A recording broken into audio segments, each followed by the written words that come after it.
السلام علیکم۔ اب ہم فصل نمبر 7 پڑھیں گے، جس میں ہم اسم تصغیر کا بیان پڑھیں گے۔ اسم تصغیر ہوتا ہے کسی اسم کی چھوٹائی یا حقارت بیان کرنا، اس کو اسم تصغیر کہتے ہیں۔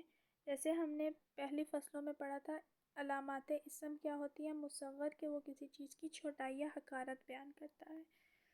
مصغر اور تصغیر کے ایک ہی معنی۔ اب تصغیر کے ضروری قاعدے ہم دیکھ لیتے ہیں۔ جب بھی ہمارے پاس 3 حرفی اسم ہوگا، جیسے رجل، فرس، عبد، تو اس کی تصغیر ہم فعیل کے وزن پر کریں گے۔ جب 3 حرفی ہوگا تو فعیل کے وزن پر ہوتی ہے، رجل سے رجیل۔ جب 4 حرفی ہمارے پاس ہو، جیسے جعفر، تو اس کی تصغیر ہم کرتے ہیں فعیل کے وزن پر۔ پہلا فعیل تھا، اب عین زیادہ کرتی تو فعیل۔ جب 4 حرفی ہو تو اس کی تصغیر کرتے ہیں فعیل کے وزن پر۔ جب 5 حرفی ہو تو اس کی تصغیر ہم کرتے ہیں فعیل۔ اب عین کے بعد ہم نے ایک یا بڑھا دیا۔ جب 3 حرفی ہو تو فعیل، جب 4 حرفی ہو تو فعیل، جب 5 حرفی ہو تو فعیل کے وزن پر ہوتی ہے، بشرطیکہ کا اس کا چوتھا حرف مد و لین نہ ہو۔ جیسے قرطاس، 1 2 3 4 5 حرفی ہے تو اس کی تصغیر ہم کریں گے فعیل کے وزن پر۔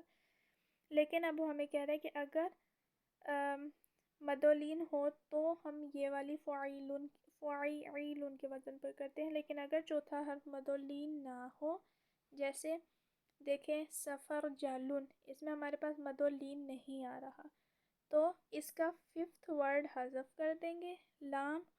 اور اب کتنے ورڈز پیچھے رہ گئے؟ 4 ورڈز رہ گئے، سین، فا، را، جیم۔ تو اب اس کی تصغیر ہم اس پہ کریں گے فعیل کے وزن پر، تو کیا بن جائے گا؟ سفیریجن۔ ٹھیک ہے، 3 طرح کے انہوں نے ہمیں قاعدے بتائے۔ سب سے پہلے 3 حرفی ہو تو فعیل کے وزن پر، 4 حرفی ہو تو فعیل کے وزن پر، 5 حرفی ہو تو اگر 5th ورڈ ہمارے اگر اس میں مد و لین ہو تو فعیل کے وزن پہ، اور اگر مد و لین نہ ہو تو فعیل کے وزن پر کرتے ہیں۔ اب فائدہ اس سے کیا ہوتا ہے کہ مؤنث سماعی کی جو تا تصغیر ہوتی ہے وہ ظاہر ہو جاتی ہے ہمارے پاس۔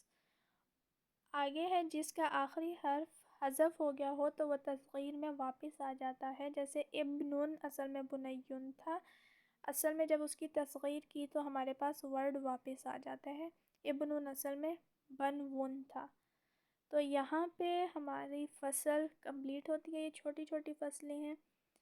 یہاں پہ آپ لوگ سوچ رہے ہوں گے کہ مؤنث سماعی کیا ہے، تو میرا خیال سے آگے ہمارے پاس لیکچر یہی ہے، اس کے بعد آئے گا تانیث مؤنث مذکر والا، تو اس میں ہم پڑھیں گے کہ مؤنث سماعی کیا ہوتا ہے۔